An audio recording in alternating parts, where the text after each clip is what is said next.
Well, thank you everyone for joining us today at our Bicycle Pedestrian Advisory Group meeting. My name's Nate Evans. I am the chair of the committee. And Charlene, if you could please read out the member jurisdictions and agencies as well, please. Yes, we'll start with City of Annapolis. Present. Anne Arundel County. Anya Asman, present. Baltimore City. Here. Baltimore County.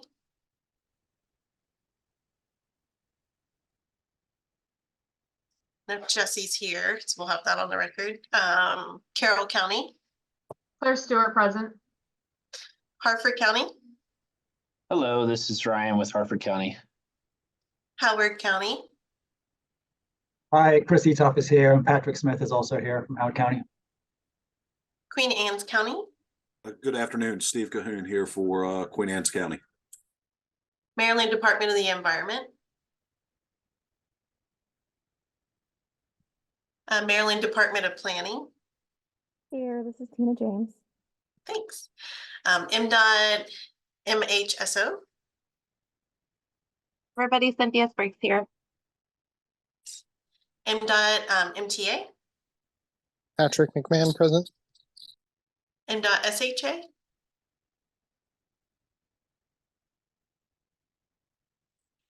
Then we've got MDOT TSO. Nate Evans here from TSO.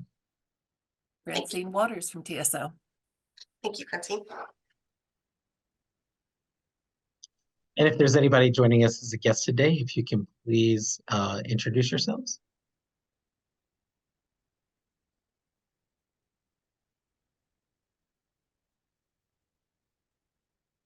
Hearing none, we'll move on to our next agenda item, the approval of the November minutes. Charlene sent out the minutes in advance of today's meeting. Do we have a motion to approve the minutes?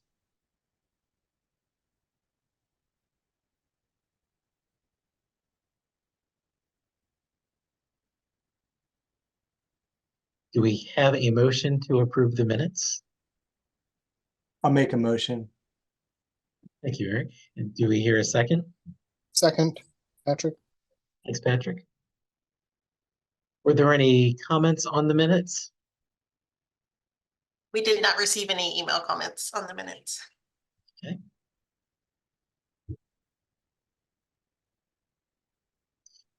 Hearing no comments, all those in favor of adopting the minutes say aye. Aye. Aye. Aye. And those opposed or nays? The ayes have it. We'll adopt those minutes from the November meeting.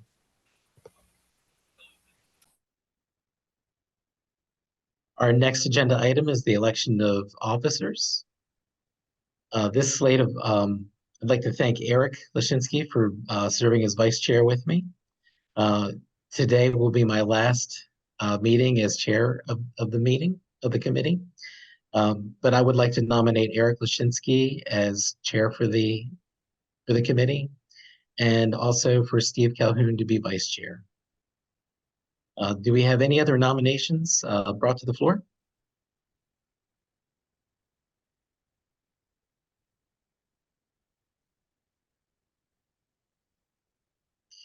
Hearing none, I'd like to make a motion that the Bike Ped Advisory Group adopt Eric Lashinsky as chair for the committee. All those in favor say aye. Aye. Aye. Aye.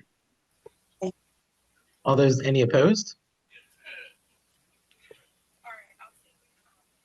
Congratulations, Eric. Thank you. Now for the nomination of Steve Cahoon as vice chair for the advisory group. All those in favor say aye. Aye. Aye. Aye. Aye. Aye. Aye. And all those opposed?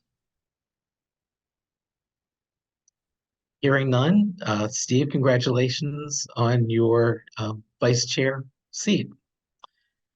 I'd like to thank Charlene for her help in helping us put together these meetings over the past couple years as I've been serving in chair and vice chair. And with that, I will hand it over to Eric Lashinsky to chair the rest of the meeting. And real quick, we just want to give our thanks to Nate, who served for 2 years as vice chair and then a year as chair over these past 3 years. So we really appreciate your dedication to BPAG. My pleasure. Thanks. Yeah, I'll echo that. Happy to be in the chair position for the coming year. Look forward to a productive year.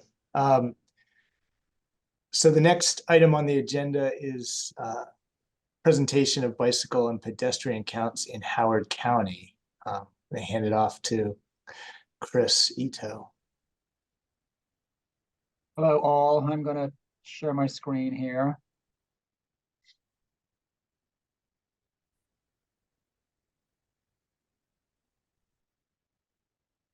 Find the right spot.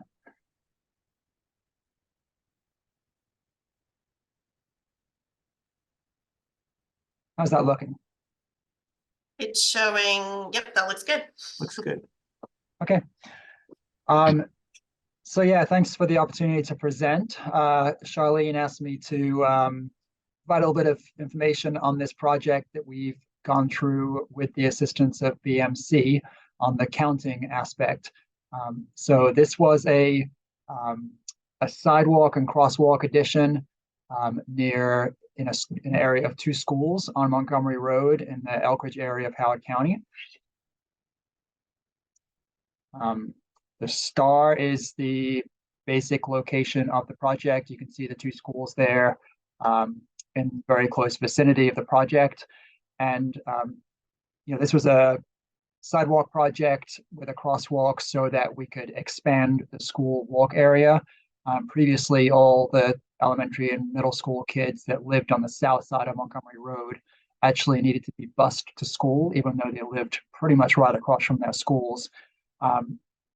Because Montgomery Road did not have a available crossing and sidewalk for them to get to the school entrance road, which does have sidewalks. So it's a project we wanted to do for several years, and we did get around to getting the funding and the design work finished and ready to construct in 2023, constructed in the summer of 2023.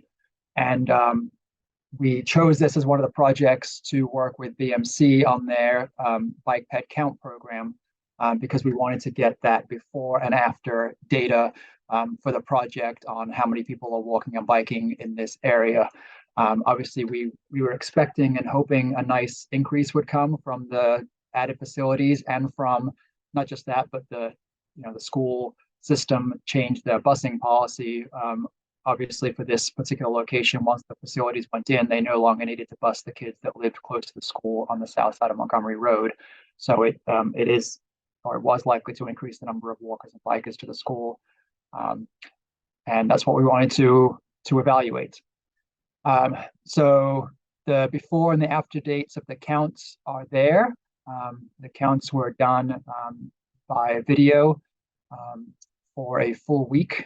So we got time of day and day of week variations as well. And they were both done not on the exact same week, but on very similar weeks in terms of school being in session during both of those time periods, and not really likely to be major weather events during those periods either.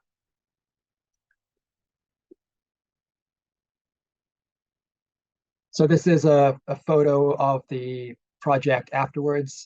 You can see sidewalks on both sides of the street here. Those are all new sidewalks on both sides of Montgomery Road, and a mid-block crossing with a refuge island and crosswalk markings. This crossing is staffed by crossing guards for before and after school times. And there are a few other nice additions with the project as well. Bike lanes were able to be added at the same time because the road was resurfaced for the remarking. The refuge island does seem to have a pretty good traffic calming effect. We've observed slower speeds on this section of road since the project went in, probably from not just the additional refuge island, but also from the additional signage and marking. Just gives it a bit more of a constrained feel going through here that used to be fairly wide open. And then here's some graphics from the showing the count locations. It's a little bit complex. This because of counting things in slightly different locations and slightly different types of movement. So these red lines are showing the crossing movements that were counted. And you can see the location of the mid-block crosswalk. It's a little bit to the west there of Steep Ridge Drive. The crosswalk did not go in at Steep Ridge Drive. That was the initial intention, but the sight line was not great at that location. There's a curve just to the west of here. So that's why the crosswalk was shifted down a little bit to the, sorry, the curve is to the east. The crosswalk was shifted a little bit to the west of Steep Ridge Drive. And then these are pedestrian screen line counts. So in the aerial, you can't see the sidewalks, and obviously the before counts were very low for these locations without sidewalks being in place. But then the sidewalks were added for the after counts. And this is counting the bicycle movements, which are most likely to be on road. So it's basically an intersection count type there. And then a graphic showing all of those counting movements all in the same graphic. So this is kind of a summary of the findings. And not totally surprisingly, but quite encouragingly, the big jumps are the first green bar is a big jump there, and that's for the crossings at the mid-block crosswalk. They were 0 before the project because there was no mid-block crosswalk there, and jumped up to it's around 180 crossings for a weekday average after the project. Not as high on the weekend. That's the orange bar next to it, but because school is not in session, but still around 35 crossings there on a weekend day as well, which were not happening previously because there was no facility there. The other tall green bar there is on the northern sidewalk, the new sidewalk on the north side, similar up around 187 or 188, I think it was, for the weekday average, up from that very small green bar, which was almost 0 before the project, before the crosswalk went in. So, this is on the weekday. It's safe to assume that this is mostly from school, students walking to school, sometimes with their parents also, because some of the kids are elementary school kids, so we do observe them walking with their parents. But we have a good strong increase of kids walking to school at this school for that fall 2023 sidewalk count. Little variations here and there. The bike counts did not seem to be affected by the project. Again, that's not that surprising, and we did add bike lanes, but it didn't have a huge impact on the experience of biking on this section of roadway, and the numbers have stayed pretty flat for biking. I put the link there to more data if people are interested in this project. The data is tabulated through the program Tableau, which BMC are using, and it does seem like a really effective way to display this kind of data. It's been helpful to us as we looked over it and evaluated the effects of the project. And then this is something else I pulled from Tableau that I thought was interesting, in particular, again, for the new mid-block crosswalk and the new sidewalk on the north side. This is time of day variation. So you see 2 spikes in the morning and 2 lesser spikes, well, not necessarily lesser, but less prominent, a bit more, 2 even spikes in the morning and 2 not so even spikes in the afternoon. This is the kids walking to school, and they have different start times for the elementary school and the middle school. They're about an hour apart. So that's the 2 spikes you see there. The first one is the middle school students that start a little earlier, and then the second one is the elementary school students. And it looks like on the way home that maybe some of the elementary school kids, the first spike isn't quite as strong for the middle school kids. Maybe they stay after some of them and join that second spike there, but the spike is a little bigger.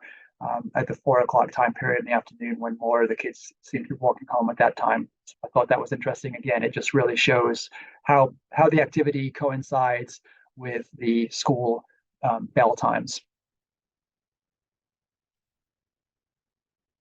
And then just some summary conclusions from the project itself and from the counting aspect. So the project was successful in improving walking to school safety and participation.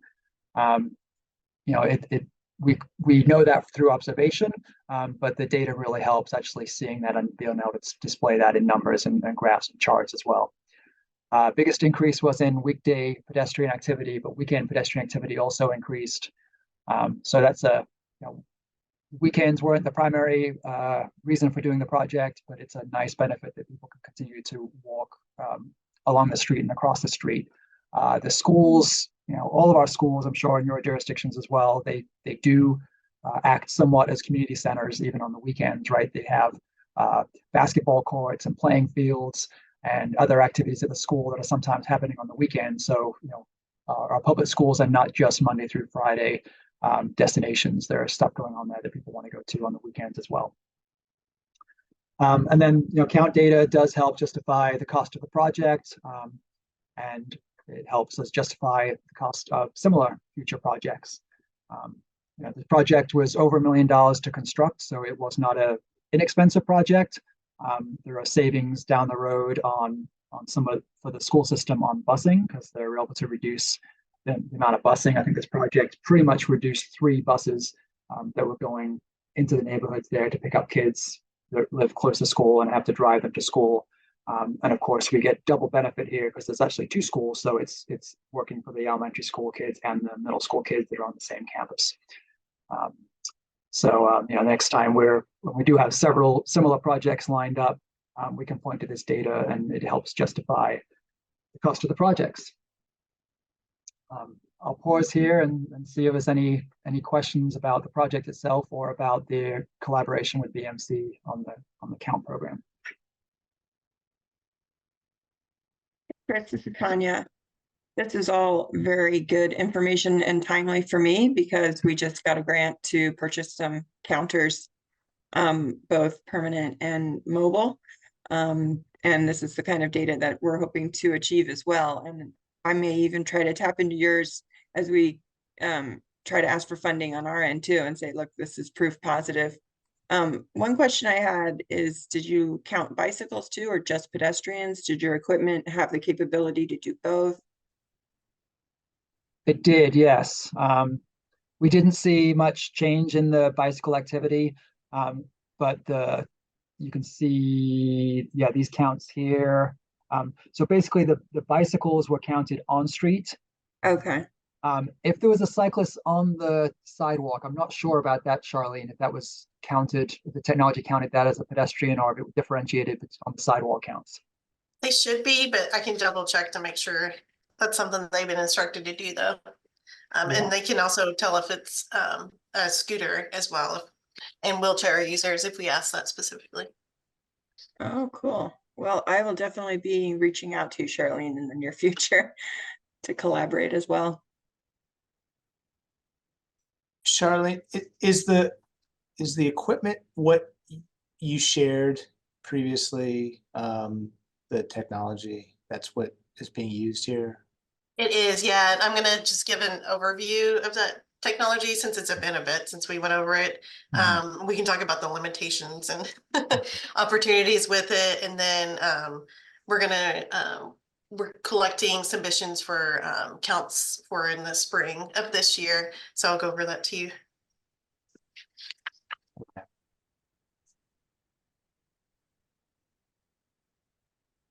Any other questions?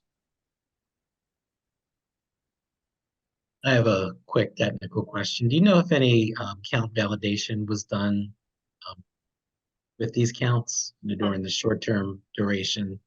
Probably not as likely, but I just wanted to see if that was part of the process. Yeah, so for BMC, when we get the count data, we look to see if they're odd spikes, so numbers that are way too high, or if there are areas where there were low numbers when it looks like there should be higher numbers. We didn't see any issues with that. The long-term goal would be to spot check, get the video imagery. This is collected via video, and then spot check during different time periods to make sure that the consultant got the accurate numbers for that. But yeah, so right now we're doing a pretty basic QC, but I'd like to see that advanced. If you've got any recommendations on how to do that, that'd be great. Yeah, that's something that I'm just getting into. I'm glad to hear that it was at least done from a general QC. It Yeah. does get pretty technical if you start looking at continuous counts, but I'd be happy to share any resources. Thanks.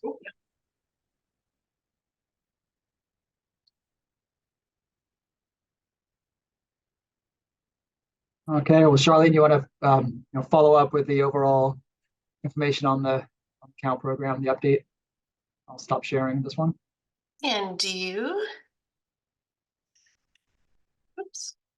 And screen shared. I'll pull this presentation over. There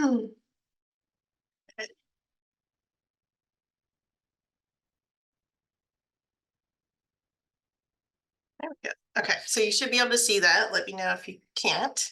So we're just going to give an overview of the regional bike ped count program. We've been, working on this initiative for a couple of years and advancing it. So it's great to finally have a before count and an after count, as we did in Howard County, to showcase what these count programs can do. Let's see.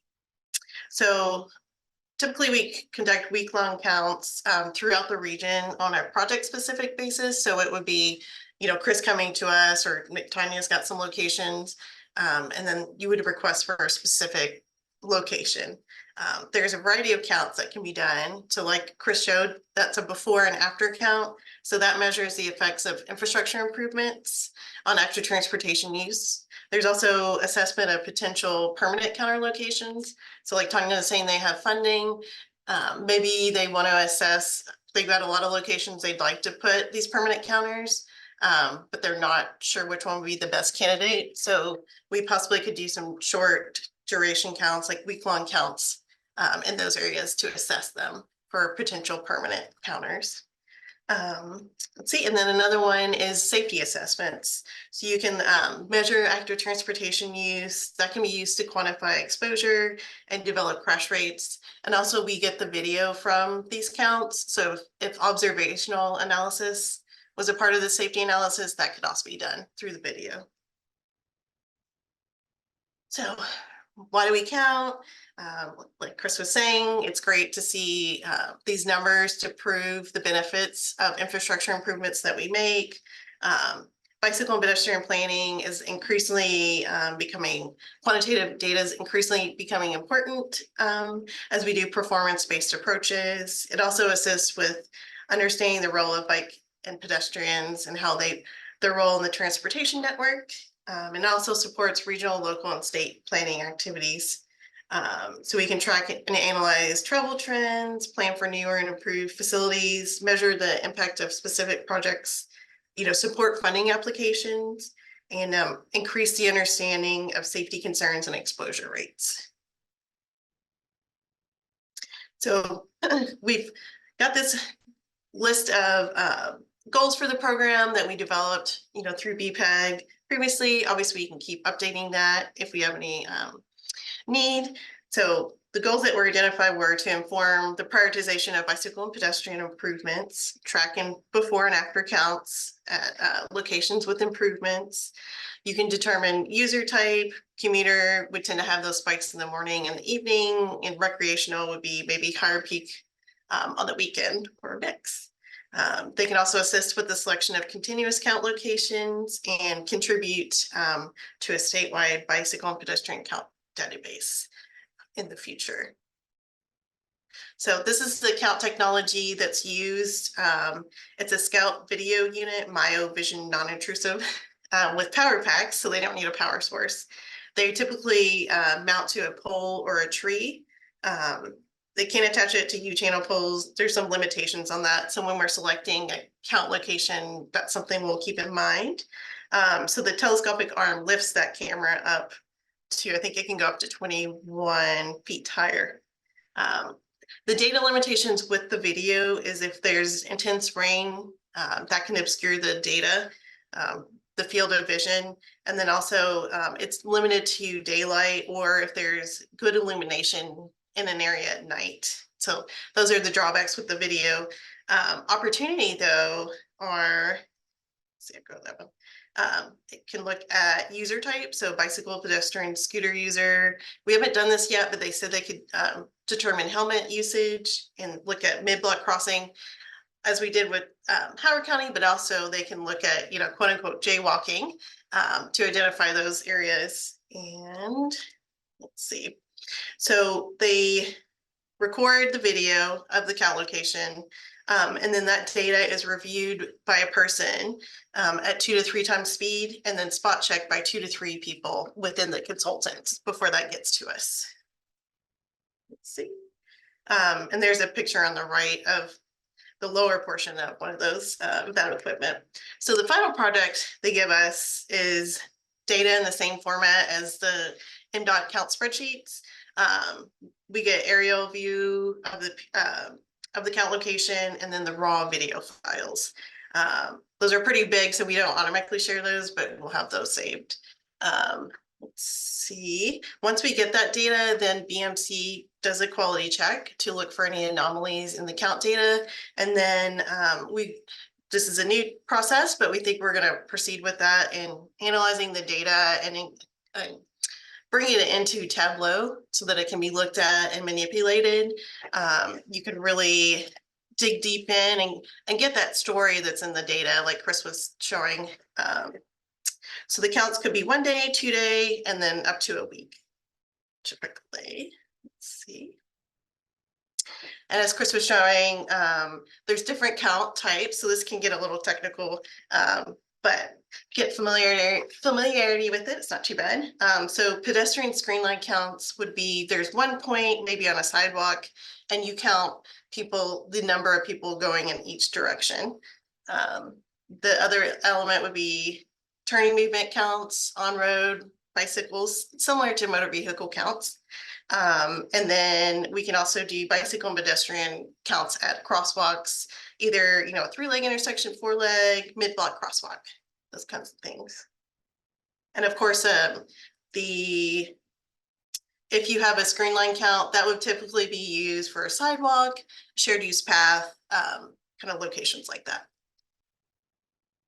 So just have this included in there in case you guys would like to use this presentation to kind of share information about this program, but it's got the high level information about those counts that Chris just presented.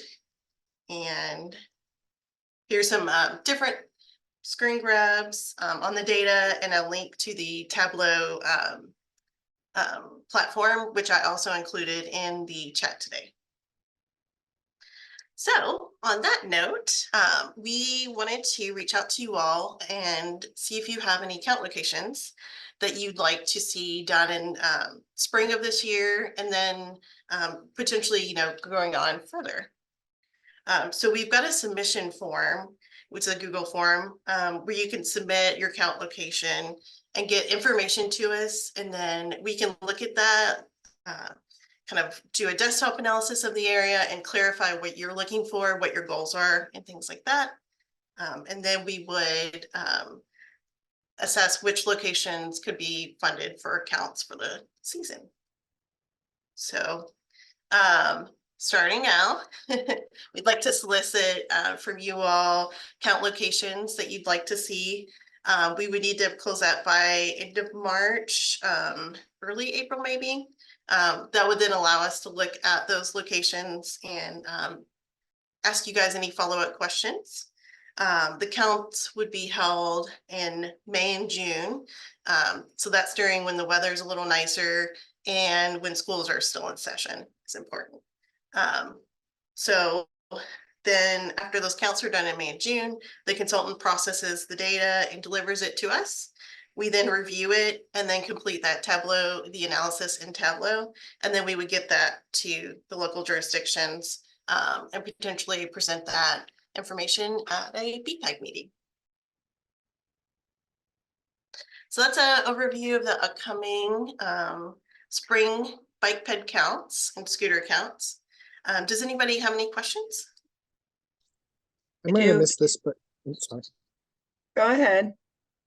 How many of the cameras were used for the Howard County site that Chris was presenting about? I would have to check. I believe it was 2 cameras for that location. Yeah, I think it was 2. Yeah. Charlene, so this Tanya, ideally, I guess we would want to put counters. I mean, ideally, we would have a situation like Chris's where we got counts beforehand, and then we installed something, and then we put the counters back. But I don't know that we have anything like that at this moment, based on the locations that you did last time in Anne Arundel. Mm-hmm. What would be your suggestion on like locations with that in mind? Yeah. So you don't just have to do, it's gonna take a while. You don't just have to do like, we're gonna do infrastructure improvements. So we're gonna count before and then after. You could also, if there are permanent count locations that you're looking at, potential locations, we could do counts there. You could do it if you're trying to just assess the safety of an area. If you're trying to figure out what the volumes are, you may not have it guaranteed that there's going to be an infrastructure improvement, but it might help you identify the need. Is that helpful? Yeah, that's a good reminder. Yeah, and if you have ideas and if, before you put the time in to submit them to the forum, you wanted to chat about it, I'm always available. Okay. Charlene, for the group, it also might help if you know you've got a high crash location or a place you have a lot of pedestrians crossing, or you've got some concern about that type of high exposure rate locations. Those would also be good locations to do some temporary counts. I'm gonna totally plug if you've got permanent counters coming in already, doing an assessment with this might be a good way to determine if that's going to be a good location where you want to put in that permanent counter so that you make sure it's worth your investment. There's really no limit to what you can do with this type of data, but it really is contingent on what you're looking at, what your project is, and what kind of points you want to make with it. But I'm glad that BMC is offering this. Charlene, could you put the link to the form in the chat, please? Yeah, let me grab that real quick. Thank you. Charlene, this is Jesse. Are you guys going to send this out? I'm going to miss this. Are you sending this out to the group too, or just in the chat? Yeah, that will also be, I'll send a follow-up email with all that information. Thank you. Great, for because we've got a couple unsafe intersections that we'd like to look at, I think. Yeah. Okay, let me grab that link.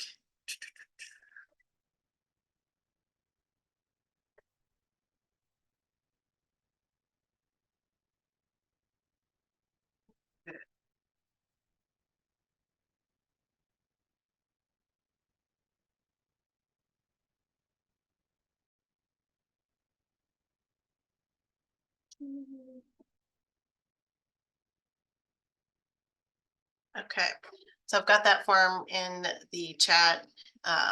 Like I said, if you guys have any I'll follow up with the email with all that information in this presentation linked. And if you have any follow-up questions, always happy to respond by email or, talk on the phone or by video.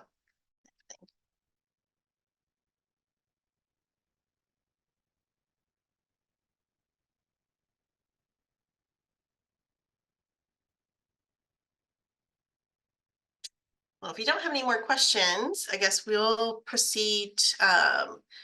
We're going to skip up to the vision, an overview of the vision for the regional bike network. Eric, since we're trying to shoot more towards 145 for the Netherlands presentation. Does that sound okay, Tanya? Yeah, I think so. Okay, great. Okay, let me pull that up. I think Gavin really just has about a half hour, so. Okay. Closest I think he has to be somewhere by 2:30. Gotcha. Perfect. Okay.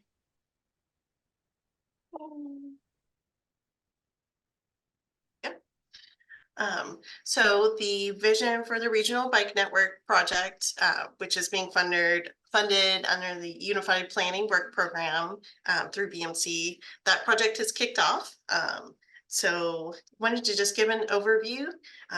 We've reached out to BPAG members to get their participation in the steering committee and see their availability for this first steering committee meeting, which is potentially Wednesday, February 2nd or Thursday, February 8th.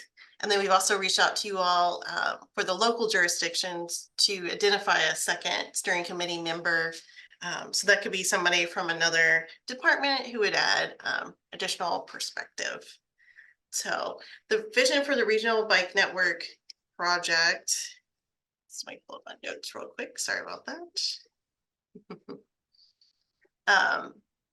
So we know the bike network in the Baltimore region continues to grow each year, and that's great. It's attracting regional visitors and assisting in transportation trips by bicycle. So we have over 300 miles of shared use paths and over 200 miles of bike lanes throughout the region. And these numbers continue to increase as local jurisdictions, BMC and MDOT continue to work to realize the design and construction of planned bike and shared use facilities. However, it's been identified that there's a disconnected nature currently to the region's bike and shared use facilities. So that limits their use for transportation, daily transportation, and restricts access for sections of the region. So that was shown with the, I think highlighted very well with MDOT SHA's recent, level of traffic stress analysis. About a third of roadways in each jurisdiction are classified as high stress. And we realize that the impact that high stress bike facilities and disconnected networks can have on travel patterns and bike demand. So knowing all that, this planning effort to identify a connected low stress bicycling network is launching. So the focus of the project is to develop a vision for a regional bike network, of bicycle and shared use facilities that improve regional connectivity, safety, mobility, thus increasing access to jobs and other daily activities, and providing transportation and recreational opportunities for people of all ages and abilities. So this will include, BMC will lead this initiative in collaboration with member jurisdictions, including City of Annapolis, Anne Arundel County, Baltimore City, Baltimore County, Carroll County, Howard County, and Queen Anne's County. So the project will include identification of the existing and planned bicycle infrastructure. So we've been working with you all to update the regional bike facilities inventory, and we're close to having that wrapped up. We will also review the existing programs and initiatives, assess the network's ability to provide low stress connections, and then analyze mode share, equity, bike demand areas, and safety as well. And then also identifying a diverse mix of stakeholders to be involved in the process. So that includes partner agencies, local governments, community and advocacy groups, and other community members. The big part of this project is the public engagement is very important. So the focus will be on an equitable engagement approach with opportunities for authentic and meaningful public engagement. We want broad and diverse input from the region. So one of those will include these on-site handlebar interviews. And that'll be something we discuss more at the first steering committee meeting. But the consultants will go out to different locations that have been identified and talk to people about why they bike and get some photos, hopefully. And then we can include that in the final plan to give it more of a personal touch. We'll also have a steering and advisory committee. So as I mentioned, state agencies and local jurisdictions have been invited to the steering committee. You guys will help us identify the advisory committee members that we'll invite to that group. We'll also include online project website, story maps, multiple surveys, and then the consultant will develop a public meeting in a box for you all to be able to use. Let's see. So we'll identify a regional bike network, develop an implementation strategy, outline the policies and programs that would support that implementation. And then we want a graphically rich and ready to implement document that will include online resources. And this will be a tool as we advance the regional bike network. So also planning and design was selected as a lead consultant, with Aceto Consulting as the sub-consultant DBE partner for the public engagement components. See. So these are some of the overview of the tasks. We kind of went over that with project management, steering and advisory committee, handlebar interviews. We'll develop a vision, goals, and objectives. The consultant will do a quality check of the regional bike facilities inventory, and then we'll work with you all and the advisory committee to identify the criteria to help us decide what facility should be part of this regional network. So there are public meeting in a box, a lot of story maps. We will have 10 in-person public meetings with 1 virtual paired with that series. And then there will also be 2 public forums, 1 in person and 1 virtual. So those will be 2 intensive public outreach opportunities. So current conditions analysis is mode share, equity, development of bicycle demand areas, and then safety analysis, excuse me. So with the implementation strategy, it would be separated into priority gaps. So those things that can be constructed or designed within 5 years, intermediate, which is 10 years, and then long range, which would be more than 10 years. So the final plan, we want to be well organized, visually compelling, document the work, include the network implementation cost estimates, implementation strategies and recommendations, also a benefit analysis and identification of performance measures so we can see if we're reaching towards the goals of building out the network. And then it would also include a customized handout and presentation, which could be used. There'll be a regional version and then versions for each of the local jurisdictions. So we'll be able to continue to use those as we talk about the plan once it's completed. And then there also will be a story map, which summarizes the plan and will serve as one of the primary outreach methods after this project is finished. So that's a quick overview of the vision for the regional bike network. The consultants are also working on some branding elements, and we'll talk about that at the steering committee meeting, what this plan is going to be called and some other elements like that. Great. Looking forward to the steering committee meeting. So looks like I don't think Mayor Gavin is Don't here. need to wait for Gavin. I can start, and when he comes. Yeah, that might make sense. I think, he's always pulled in a lot of directions. I think he might be in DC for some meetings today. Yeah, he's at a mayor's conference, he said. Right. Right. Well, do we have any questions, I guess, about the vision yeah. for the regional bike network? Then we can move on to Tanya's presentation. Oh, I think he joined. Yep. Okay. Well, hearing no questions on the active transportation plan, we'll move on to the Netherlands debrief. Our mayor from City of Annapolis, Mayor Buckley, spearheaded a trip recently that included a number of elected officials and staff from our region and the state level to the Netherlands. And I'll hand it over to Tanya and Mayor Buckley for this presentation. Thanks, Eric.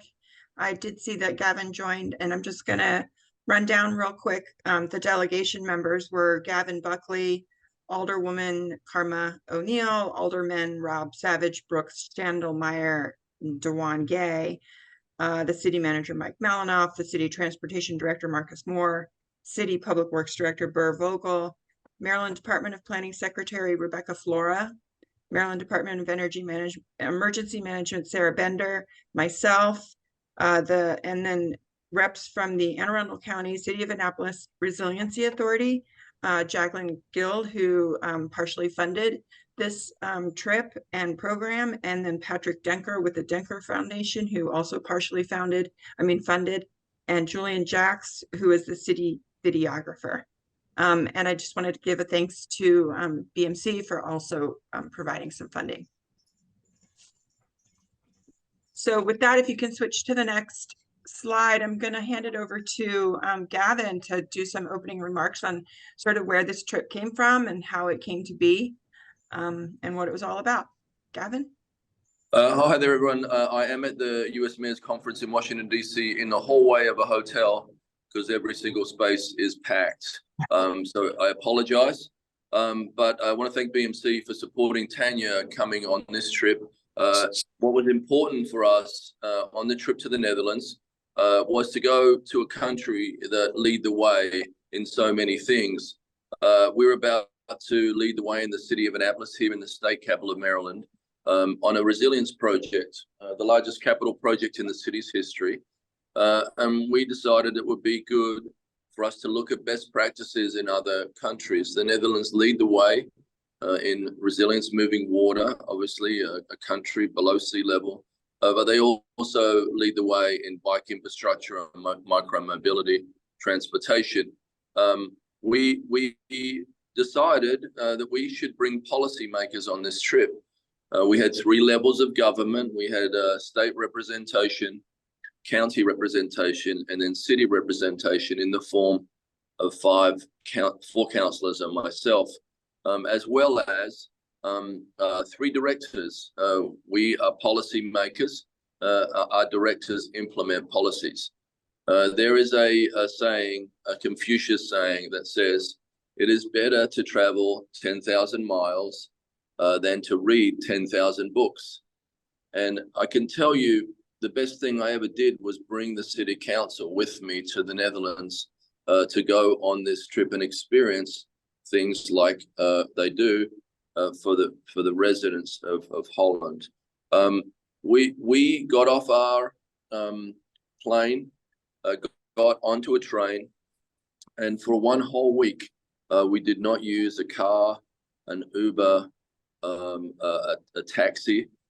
We rode bikes in the rain. We went to multiple infrastructure projects that were preparing the country for not just 100-year storms, but 1,000-year storms. And every single person that came on that trip is a convert, and now is going to be moving forward in making Maryland one of the resilience capitals of the country. We're at a moment where we have a governor that wants us to lead. He wants Maryland to set the pace. This is going to be Maryland's decade.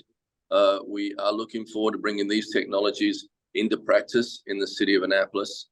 But we are a team here, so I really can't speak highly enough of doing what we did. Take people to see these practices. We rode in the rain. No, we had the right weather gear. We saw people that go regularly every single day, 5 or 10 miles to work, half a population that uses bike lanes. And what it stressed to us is the need to create the infrastructure. If we don't build the infrastructure, we're not going to get Americans out of their cars. We have to make it safe. And when you do it, you realize it's not only safe, but when the infrastructure is built, people are happier, they live longer, they're healthier, and there are less cars on the road. So this has to be part of our strategy to decarbonize. Thank you again for having me on today, and I'm looking forward to the rest of the presentation. Thank you, Gavin. So the next slide is actually a little short video that the videographer prepared that gives a pretty good synopsis that I wanted you all to see.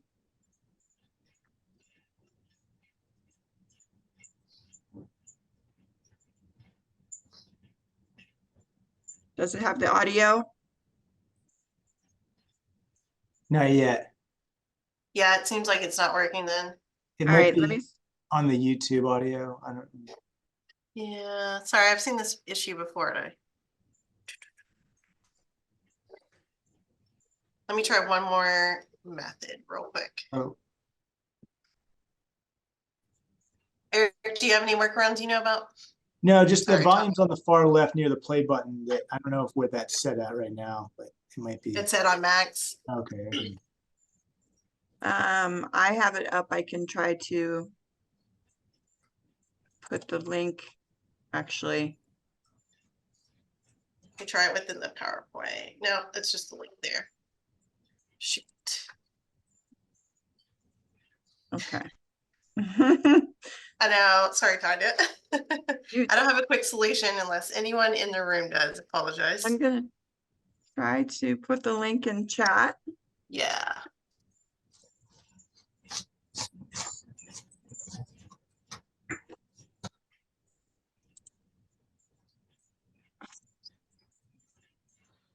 Where isn't it going? Here. Can you do it that way, Charlene? That's how I have it right now. Oh, Yeah. let me I try could- sharing. There. Stop share. I think it'll be the same issue, but I'm working on a workaround. Charlene, there should be a share audio button within Zoom. that should Okay. That's what I was thinking. Oh, when you hit share, it says share sound. Select this option if you want others to hear sounds coming from your computer. Okay, I got it then. Thank you, Tanya. So this should work. Thanks you guys for your patience. Let me know if this doesn't work. Good. Want to learn more about resilience, coastal protection, flood protection, active mobility, green finance. So these are all topics where we are really cooperating on within the ministry as well, because we have 3 transitions where we are working on, and that's climate adaptation, smart and sustainable mobility, and circular economy.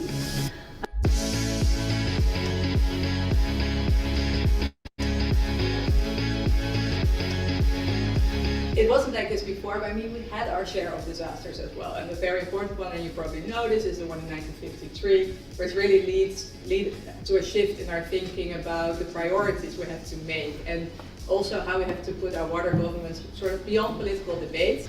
We are focusing more and more on the cross-sectoral overlap. So a lot of the work we do is actually on water and food, water and energy, water and mobility, water and resilience.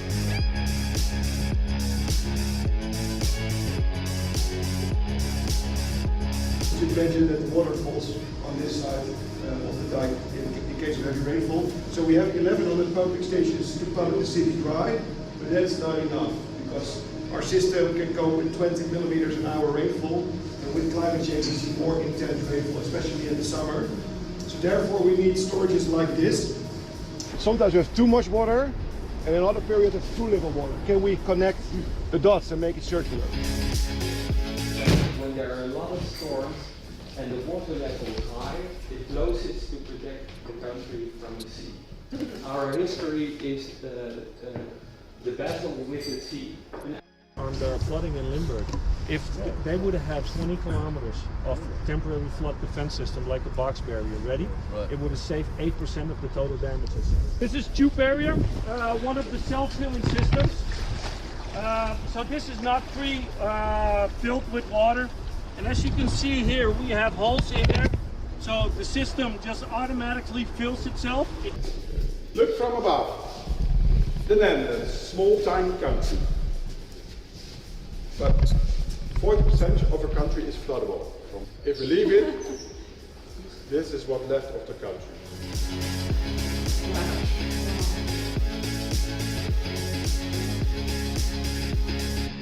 The solution for us is a statement for resilience and sustainability, and also a permanent solution for the future. Idea, like, we are very happy if a lot of the things we do leave this place and go to the real world. When we look at projects, don't look only at water, don't look only at the built environment, don't look only at the history of all the spaces, look at all these layers at the same time. We call the layer approach. Think about all these elements when you think about certain project development. Many of the economic activities in Holland are protected by this coast here. And at that time, this was the so-called weakest link. but you are now standing on a levee.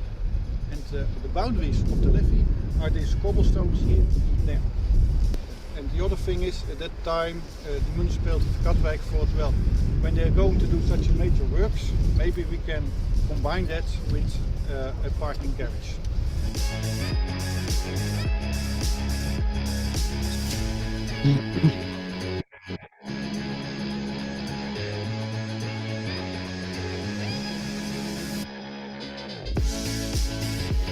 And I'm standing here as the project manager for the Dutch Cycling Embassy, and as the name already tells you, we really focus on cycling, and in a broader term, more on active mobility and how can that contribute to a livable world, livable cities, livable places to live in terms of our environment, but also in terms of our own health, because you're a bit more active.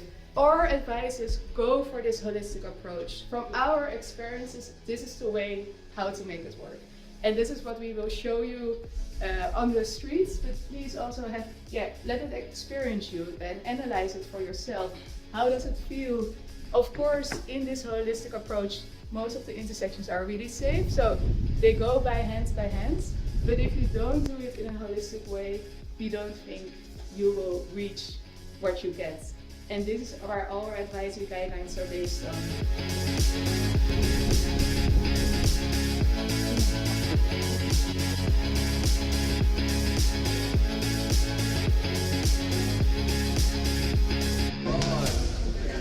Here we go. Bike parking in Rotterdam. That easy. Just like that. So that, I don't know why it was a little choppy for me. I hope it was smoother for everybody else, but so you can go to the next slide, Charlotte. So yeah, as you can see, we were riding in 3 different cities, 3 days in a row, starting in The Hague. And we visited these items on the left here: Netherlands Water Partnership, Dutch Cycling Embassy, Dutch Cycling Tour, and Bosch Slobbers. Next slide. There was a lot of information both on cycling, mobility, and resiliency. So obviously I'm going to focus on the cycling aspect mostly, but I did want to leave time at the end for Gavin to talk a little bit about the device that they actually purchased. But anyway, the first day, the Dutch Cycling Embassy gave a presentation to us about, as you saw, Shelley was her name, and they presented a question to the group, and it said, and she said, she had these 4 drawings, and it was like, of the following 4 efforts, which one would you focus on first in order to achieve a safe cycling culture? Building the infrastructure, data collection and analysis, education and outreach, or intersection improvements? And of course, I wanted to pick them all, being a Vision Zero hat that I was wearing, and say you have to do them all together. But she said, actually, they truly believe that you just need to build the infrastructure first. That's the first and foremost thing to do, and everything else will fall into place. Interestingly enough, they also asked us before the trip, how many of us wanted helmets? And everybody said they wanted a helmet. And then we got there that first day, and we were asking and saying, why isn't anybody wearing a helmet? And they said they don't discourage it, but they don't encourage it, because they feel that the roads are so safe, first of all, that they feel like the riders are safe enough, and that if they imposed helmet or even encouraged helmet use, that it would decrease cycling activity. So the next minute, when they come out with all the bag of helmets, not a single person took a helmet. So you won't see in any of that video any of us wearing a helmet for that reason. She said, if you want to stand out like the American, wear a helmet. So we did not. Next slide. And one thing I wanted to say that really impressed upon me as a planner in suburbia, post-war America, we learned that the Netherlands wasn't always so bicycle friendly. In the 50s, plans after the World War II, plans like, and I can't pronounce it, Dwarsweg, were developed, these big superhighways that were going to come and bifurcate Amsterdam and all as a to accommodate the car. But as we all know, these projects take many years, so it wasn't until the 70s that the impacts were being seen by all the residents, and they didn't like it. And next slide, please. So they were a cycling culture prior to World War II, but many countries and cities were as well. And what is it that made them different and able to reclaim that culture? Well, they had a lot of protest of so many deaths of children that were dying on the roads because they were trying to use them around schools, pedestrians, or as cyclists, because it was still a cycling culture, competing with cars though, and they had so many child deaths that there were protests all over the country. And it also happened to coincide with an oil embargo in the 70s, and gas prices were very high. So in 1971, they saw the election of an alderman who halted the construction of the superhighway, and slowly but surely, decade by decade, they started making progress in The Hague and other cities, and then they began to make connections between the cities.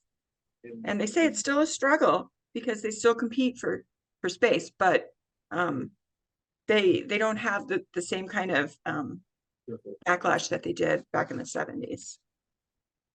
Okay, next slide. So in The Hague, they reinvented their transportation plan and aimed to create a car-free city center. They did this by performing a car circulation study and developed a plan that would keep cars out of the city for the most part. They were still allowed in, but it was very circuitous ways to get in and out of the city, and it encouraged people then to park on the outsides of the city center and ride their bicycle in. Next slide. And this resulted in less traffic through the city center, accessibility by car, still okay, but air quality improved significantly, quality improvement for pedestrians and cyclists, and currently it's one of the largest pedestrian zones in Europe. And this is in the city center of The Hague. Next slide. And of course, we always struggle with this too, but change meant reclaiming the right of way and reallocating it for safe, separated cycling infrastructure.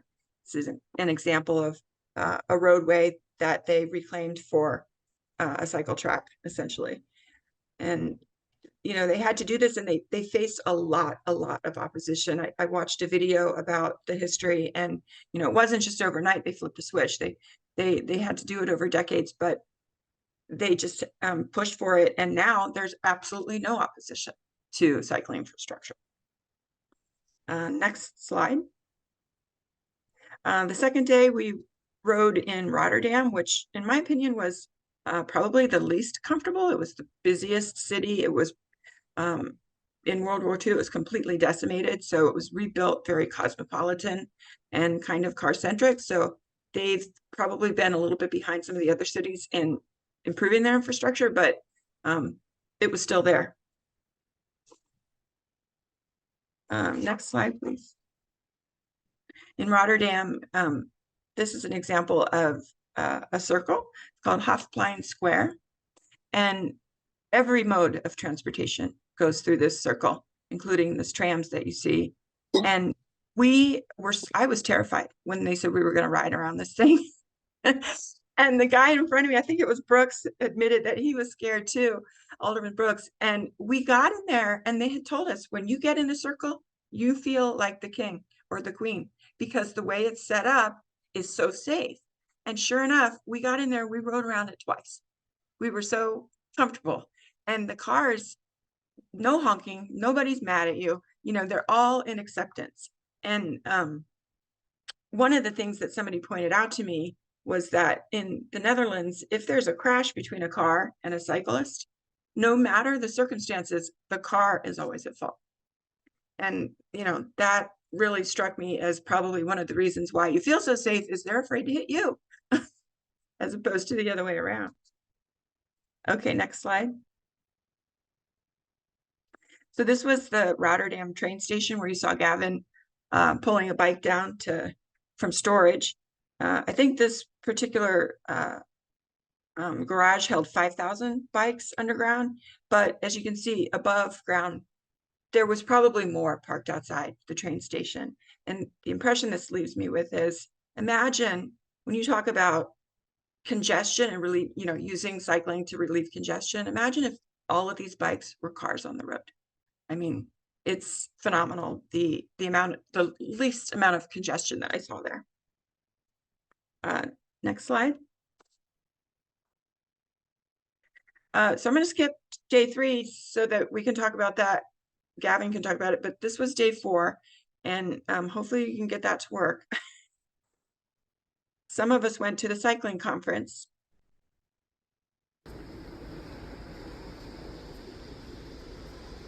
There's no real sound, so I can talk over. But see, there's a person with their child in that thing on the front of the bike, and it was rush hour, and it was crazy busy with cyclists and pedestrians and cars, but we did it and it was fun. And at the conference, we learned about e-scooters, heavy vehicles, and bicycle crashes involving heavy vehicles, bicycle technology, infrastructure designed for safe cycling, and behavior and education. Okay, next slide.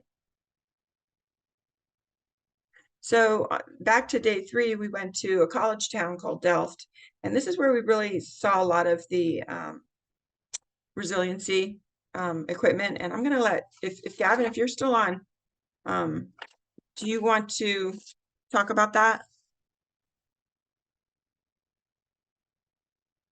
Sure. Yeah, absolutely. So the universities obviously highly prioritize initiatives that make their country more resilient. And I will point out resiliency, biking or e-scooters or walking, that is about making us resilient. But there's 2 short-term solutions that we saw there that we're going to deploy in the city. We went there to confirm that our long-term solution for City Dock aligned with what they would do in that kind of situation. And it was confirmed when what we're doing at the City Dock is we're raising a section to create a barrier against the next catastrophic weather event, where we have flip gates and pop-up gates, and the combination of those 3 things would have kept the city dry, not from rain, but from stormwater on Tuesday, Wednesday. And if it was in place when Isabel came, it would have also kept the downtown businesses safe and have saved us millions of dollars in damages. Charlene, can you go to those slides, please? Sorry, Gavin. But next one, and the next one. There. And you could see it if you go to the next one, it's shown in the city. I just do want to hit that Bikeonomic thing that they said, and it's not what I'm going to talk about here, but just that was one of the Bikeonomic slides. When they did an analysis of Annapolis, they said that 70% of our trips are 4 to 5 miles. If we could convince people to travel those 4 to 5 miles in a different way, we would reduce our traffic by an astronomical amount. But what we did deploy on Tuesday, Wednesday was a barrier, a barricade that was self-filling. You bring it out, you weigh it down. You can either put a track down for it if you're going to have a long-term option on it, or you could just put sandbags on it. We sandbagged it down, we put it out, and then we watched it fill with water, and then we watched it hold the water back. And with that initiative, we held the water back for 4 feet till 4 feet. Now, we knew that it would be overcome when the flooding got over 4 feet, but holding it back till about 4 feet kept one of our main arteries open an extra 4 or 5 hours. And so that, and now we'll be able to, and when we deploy that, our situation there very rarely is at 5 feet. So that was our 3rd biggest flooding event. So we know that that technology is going to be something that if we decide to deploy it, it could probably stop 95% of the flooding that happens on Compromise. And I'm sure plenty of people have been to the city of Annapolis and they've tried to get down Compromise Street to the Eastport Bridge or from Eastport into the city and been turned around. So that simple solution, $5,000 or $6,000 of technology, is going to save us a lot of trouble and be a great short-term solution. And so we know that we're not going to be complete for 2 or 3 years, so it's going to help us through any sort of weather events that are extreme in the next 2 or 3 years. Also, we're going to use these Dutch door dams. I don't think there's a picture of them in this slide deck, but basically they're these gates that you slide into the doorways of businesses. You pressurize them with a lever, and they hold the water back from coming inside the businesses. We had, let's just say 10 to 20 businesses that were affected by flooding on Tuesday or Wednesday. We think we can get a grant funding from the casino money, or some of the money that we got to help the businesses out there. So, just in the short term, that trip has paid off. In the long term, it's paid off because policymakers have seen where we need to go, and we want, as a state capital, we want to be aspirational. We want this state to be aspirational, and I'm sure I'm not going to use this as a slogan, but we want to be the Sweden of the states. Thank you. Thank you, Gavin. Yeah, Charlene, if you could go back to that Bikeonomics discussion, I meant to do that before. One more. So yeah, we did hear a presentation on Bikeonomics, and this is just an example of what this entity did. I forget what the name of the group was, but they went into Lima in Peru and did an analysis for them of, the cost benefit, the ratio that you see for biking. And essentially it was 19 benefit over cost. So there's a whole lot to this. So I couldn't really describe it very well, but I did put a link into the slides that links to this handbook that I think could be useful in translating costs, so that we can put a cost to cars and the benefits to cycling. Okay, so you can go to the slide on Zealand. On Friday, we went to visit this underground garage, which I put a picture of. It's in the dunes. It's got that green roof, and I mean, it was the cleanest garage I've ever been in. It even had a restroom that was clean. That's one thing I noticed about the Netherlands in general. It's just a very clean country. I think there's just a lot of pride, I guess. But yeah, it was very, very well kept. And then we also, you can go to the next one. This is just an example of, something where they're taking the natural environment and they're working with it. So they didn't cut down the trees, they just put the parking between the trees. And I think, I just wanted to give this image because, so many times people think they're in the way and you can't put the infrastructure in, but you can work around it. Next slide.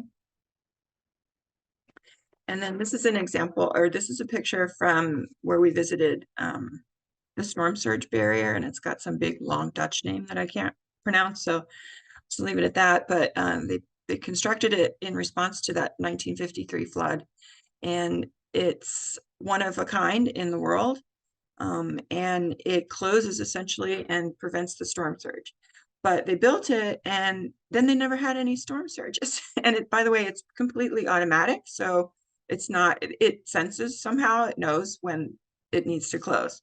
And so they do conduct periodic tests on it, and apparently it's a big geek fest for people that are into stormwater management. They come and they watch it close, and then lo and behold, about a month ago, the darn thing closed, and it's like one of 2 times since it's been installed. So everybody was all up in arms about that. Next slide,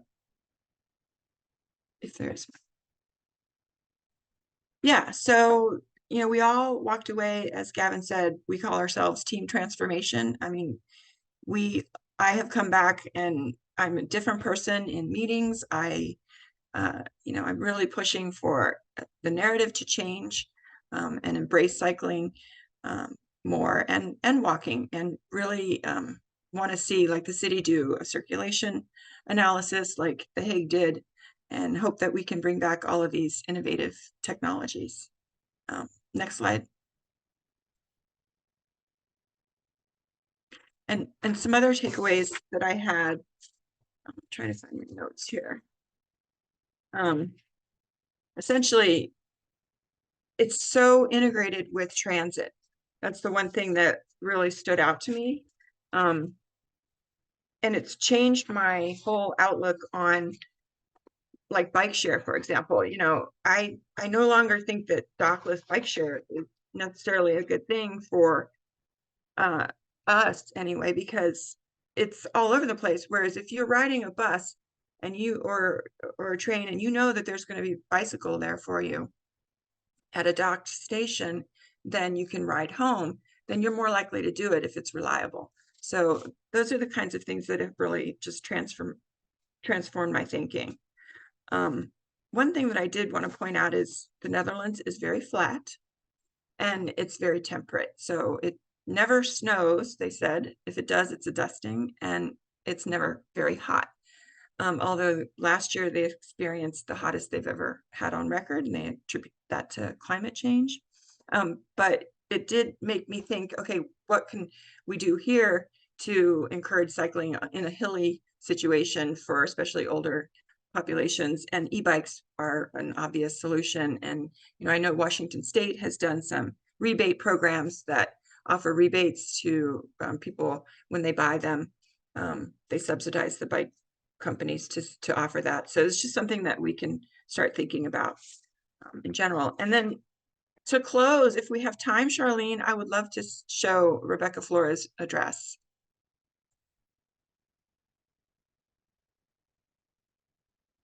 We do have time. I'll go ahead and get that started. Hi, I'm Rebecca Flores, Secretary of Planning for the state of Maryland. I'd like to share with you a little bit about our recent experience with the study tour that was organized by Mayor Buckley with the city of Annapolis. And our focus was on cycling infrastructure and water resiliency, which were cross-cutting for the work I do at the Maryland Department of Planning. I'd love to share with you 3 aspects to this trip that are really fascinating to me as the Secretary of Planning. The first overlying theme is, of course, around sustainable communities, in that in order to have thriving, healthy communities, we need to really be thinking about these issues of mobility, equity, and of course, what's on many of our minds, which is climate change and how that relates specifically in Maryland around issues of sea level rise, climate change, and a whole array of issues associated with that. First, let's talk about the difference in how the Netherlands plans. I was astounded to hear them say, oh, we're thinking about 1,000 years. In the United States, of course, we have 100-year and 500-year flood maps, which even those sometimes aren't accurate anymore because things are happening so fast with our changing landscape. And I think that really does speak very specifically to the role of planning, because what we are doing is helping communities around Maryland really consider various scenarios for their communities and how their communities can be, safe and healthy in the future. One aspect of 1,000-year thinking is to really understand how our landscape is going to change. We know that that's relevant along the Chesapeake Bay areas, but it also has a lot of relevancies even in the mountain areas and all parts of Maryland, not only because of, these climbing, I'm gonna start that one again. We know that's relevant all over Maryland, a lot because of climate is changing in terms of temperature zones, heat zones. It's not only a rising water issue, but it's really relevant to everyone in Maryland and around the country. But that 1,000-year time frame really just made me stop and think as a planner in a whole new context. The next thing I'd like to share as an observation was around mobility. We have, over the last really 80 years in this country, have been car-centric. Most of our country has been built around the car. We build entire communities and developments around how to accommodate the car. The amazing thing that's happening in Netherlands is they weren't always cycle friendly. They had to actually make changes in how they really wanted to think about their society. One aspect of that is equity. There is something about a bicycle that everybody learns to, I hope, many at least get to learn to ride at a very early age, but then what? How could we use cycling and pedestrian infrastructure to not only create healthier communities in terms of the individuals, safer communities because people are out and about and walking around, but then also think about our carbon footprint that can be reduced tremendously if we could just make it easier and safer for more people to be on their cycle or walking from place to place. Job opportunities even become much more accessible. All of the infrastructure that's being planned in the Netherlands is with this multimodal consideration and making it really safe. As we were riding through the various cities, it was just so much fun. I think we logged as many as 50 miles in 3 different cities.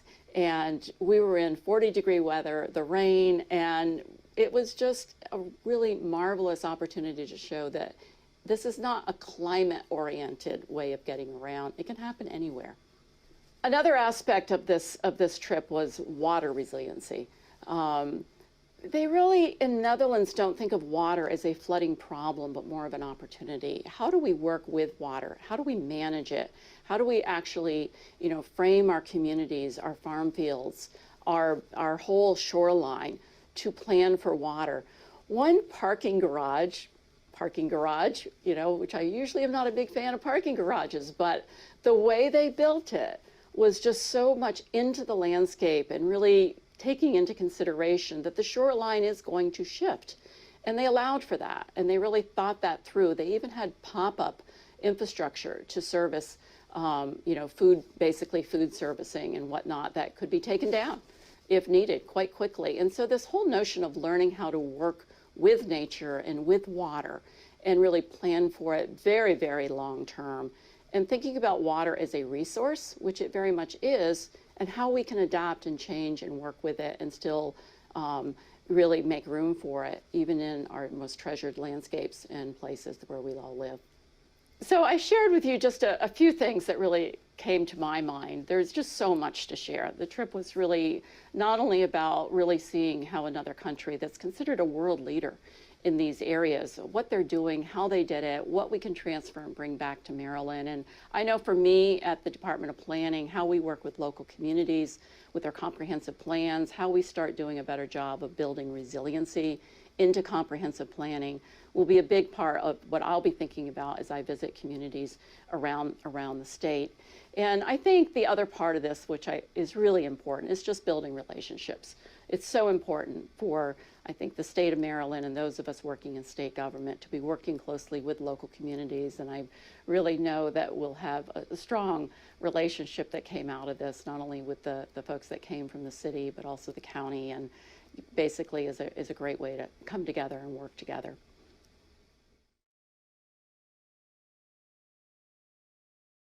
So thank you, Charlene, for helping with that presentation. And I like the way that Secretary Flora ended that with the collaborative aspect, because I can't say enough about how much camaraderie is gained by going somewhere like this as a group, that and also being, the Dutch Netherlands Water Partnership and the Dutch Cycling Embassy, we're all there for the same reason. So we were just, talk about geeking out. We were, it was just a very good way to establish relationships that can help in your everyday work.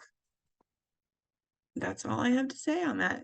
I don't know if anybody has any questions, but I highly recommend a visit there if you haven't already.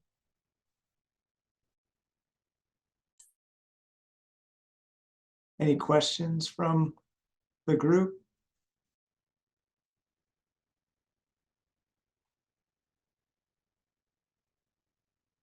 Well, thank you, Mayor Buckley, for joining the meeting today.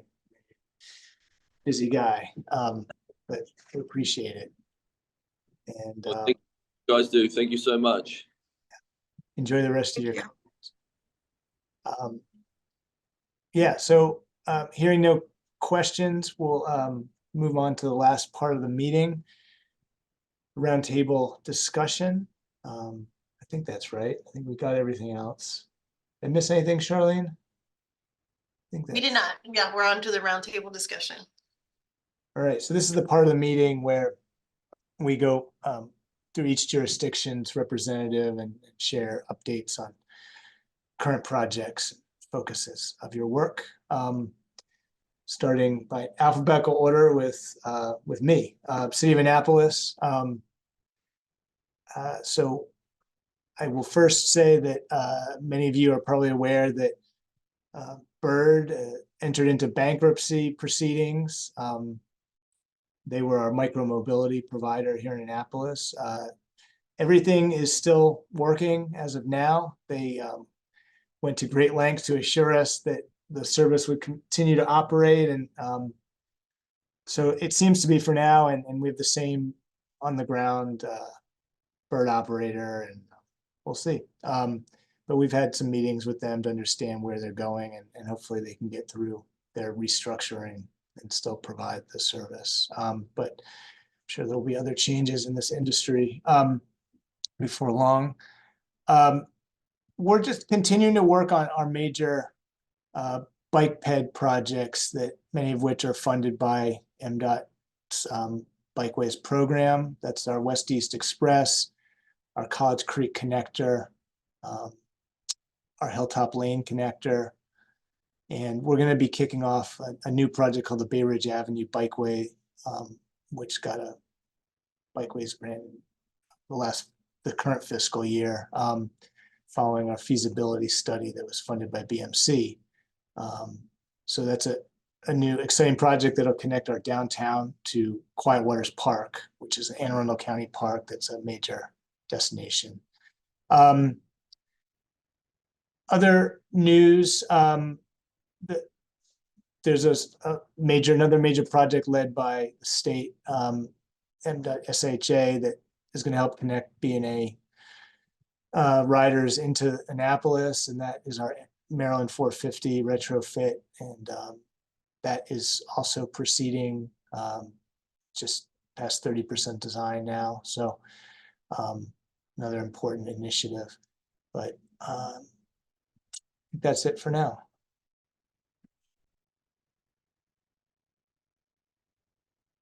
Let's see, next, Anne Arundel County, Tanya. Yeah, so we're just starting to, get our agreements together and implement our projects that we won grants for last round, including Safe Routes to School, for some more accessibility studies. We're honing or refining our prioritization tool that was developed as part of Walk and Roll to prioritize our capital projects. We have, of course, the counters that I need to get with Charlene about, think about companies to use to purchase those. And we got a grant for delineators to install vertical barriers between cycle tracks and vehicle travel on a couple of roads. And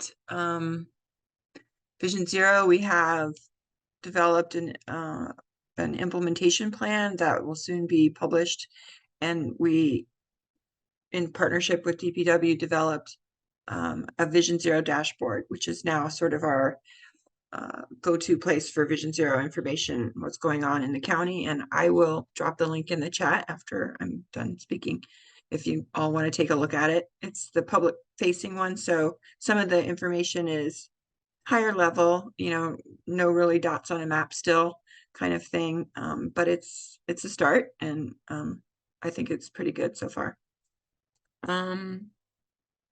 That's about all I can think of. Thanks, Tanya. Baltimore City. I'm giving the update for John Leishman. Okay. He wanted to announce that Patrick Patterson no longer works for BC DOT, as he took another role with another employer, moved on to Mean Hunt, as we discussed the last meeting.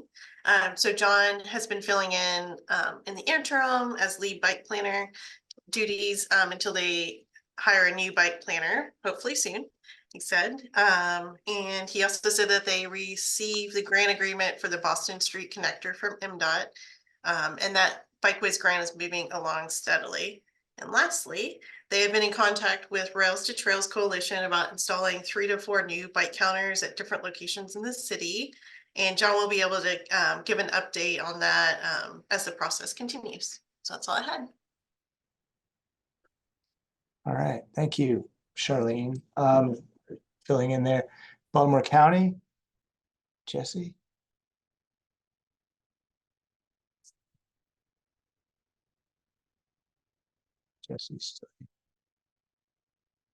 Jesse's been having some audio issues. I don't know if she still is. We Or can she's still come back here. to her. Carroll County, Claire. Yep, hi there. Just one update for our Washington Road Safe Routes to School project. We released the RFP in November for construction and had no bids. So we're working with the state to release a second one coming up in February. All right. Short and sweet. Thank you. Harford County. I don't know who's representing Harford. Anybody? May not have anybody today. Oh, it looks like Ryan. Are you there? You're muted if you're trying to talk. All right. We'll go to Howard County, Chris. Hi, yeah, just a couple from Howard County. We are gearing up for our annual transportation open house in Howard County. It's going to be on January 30th. I am posting a link in the chat if anybody's interested in seeing what it's all about or attending. This is our once a year, open to the public. We provide information on all transportation projects, all modes, and take input on any kind of project or any kind of any public input is available. So it's January 30th, and then our other item is our scooter permit process is restarting for this year. So we had we did have shared electric scooters in 2022 in Howard County with the vendor Spin. In 2023, we did not have any vendors. We had a permit process that was out there and available, but nobody applied for a permit. And then we're starting that process again for this operations year. And we plan on opening the process for applications on February 1st. And then we'll have some time to review applications, and potentially if there's any permitted vendors, they would start May 1st. So those are the two updates for Howard County. Chris. Queen Anne's County, Steve. Yeah, good afternoon. A couple of things in Queen Anne's County. We're working on our bike and ped master plan, and that's coming along very well. We have done significant public outreach and online survey work. That's all been completed. Right now, we're identifying routes and coming up with recommendations for the draft document. The draft document should be out later this month, and we'll be presenting to our bike and ped committee, and then going to our county commissioners within the next 60 days for adoption of our first bike and ped plan. So we're excited about that. Also, actually have construction permits to move forward with a section of the South Island Trail. The South Island Trail on Maryland 8, as you first come across a bridge and make a right and go south. We have an existing trail that's been there for about 20 years, and we're working on basically about a 2-mile extension of that. And we have a section of that permitted. But we've broken that project down into several phases to make it more manageable. So over this next over 2024, 2025, we should be completing different phases to bring that trail from US 50 all the way down to the southern tip of Kent Island. Yeah, it'll be one complete trail at that point in time. So we're looking forward to getting that project completed as well. So thank you. Great, thank you. Good to hear. Maryland Department of the Environment. Hi, everybody. I do not have an update for you all today. Thank you. All right, not a problem. Maryland Department of Planning. Hi, no updates here. Thanks. Okay. MDOT, Maryland Highway Safety Office. Hi, everybody. I think the save the date went out, but just in case, our Highway Safety Summit is going to be in May this year. It's Monday, May 13th. We're going to be at a new location. So it's going to be at the Hilton in BWI, not far from the Maritime, but I know that's been a popular place. So we're looking for some new things and, of course, feedback, but mark the calendars for May 13th. And our grants application process is open. It opened last week. We'll be taking those applications through the end of February. If anyone has any questions, thoughts, ideas for any of the highway safety programs focusing on the education enforcement side, please reach out to me. I'd be more than happy to talk it through and help you out. And that's all from MHSO. Thank you all. Great, thank you, Cynthia. Maryland Transit Administration. Yeah, I don't think I've got anything worth updating today. Thanks, though. Patrick. SHA.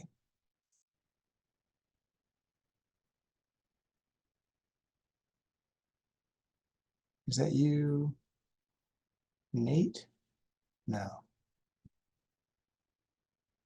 I'm at TSO, but I will go next. It looks like Shane had been on the meeting, but he dropped. Okay. At TSO, we are excited to announce that the 2050 Maryland Statewide Bicycle Pedestrian Master Plan has been finalized. It was released at 1 o'clock today, and it's available on our website. I put the link to that in the chat. Next week, we also have our next Maryland Bicycle Pedestrian Advisory Committee online, 9 a.m. on Friday, the 26th. And then also in the coming months, February and March, before our next meeting, we're going to, MDOT Wide is going to be hosting a series of grant workshops. That's going to cover the Bikeways program, transportation alternatives, rec trails, carbon reduction fund, Maryland Highway Safety Office, reconnecting communities, and a lot of the newer federal grants that are coming out. In years past, we've done a webinar, but with doing a workshop across the state, we're going to be able to have a little bit more hands-on with some potential grantees and be in a better position to kind of walk through any questions that you might have on your project. So look for some invitations coming out from State Highway on those. We're going to kick it off February 28th in Easton, and then we will again be March 7th and 8th. And then again, that following week, so we'll be in La Plata at the State Highway District offices in Cockeysville and Greenbelt, and then also in Hagerstown. And those are the highlights. Thank you. Much appreciated, Nate. Last but not least, BMC. Like we've gotten a lot of it's already. So we're continuing to work on the Patapsco Regional Greenway Guinness to Southwest Area Park preliminary design project. The comment period was held November and December of 2023, and we are currently working on preliminary design documents, including coordinating with our partners in MTA, and then we'll be working with Baltimore City to look at the tie-ins to the Patapsco Light Rail Station and Patapsco Avenue. We also have the Patapsco Regional Greenway Stony Run segment. 30 preliminary design began recently. There's a public meeting coming up. I do not have the date with me. That project's going. We just released the RFP for the Patapsco Regional Greenway operations and maintenance guidelines and branding plan with a February 22nd proposal submission deadline. And as I presented with the vision for the regional bike network, that project is going. We're working to have our first steering committee meeting Wednesday, February 7th or Thursday, February 8th. And we're working to identify the local jurisdiction steering committee members. Let's see, I believe that is all I have for now. Okay, thank you, Charlene. I see Anna shared a update in the chat about the Stony Run public meeting this not this Tuesday, but Tuesday, February 6th, Elk Ridge branch of Howard County Library, 6 to 8. And thank you for posting the link to the 2050 plan, Nate. I look forward to checking that out. And the open house in Howard County, January 30th. That completes our agenda. Other business, any other business to announce by the members? All right, hearing none. Do we need a motion to adjourn? You never remember. Okay, all right. Well, enjoy the rest of your day, folks. We'll see you at the next one. Take care. Thanks, everyone. Thank you. Yep. Thank you very much. Thanks, Eric. Take care. you. Bye. Thanks, everybody. Take care.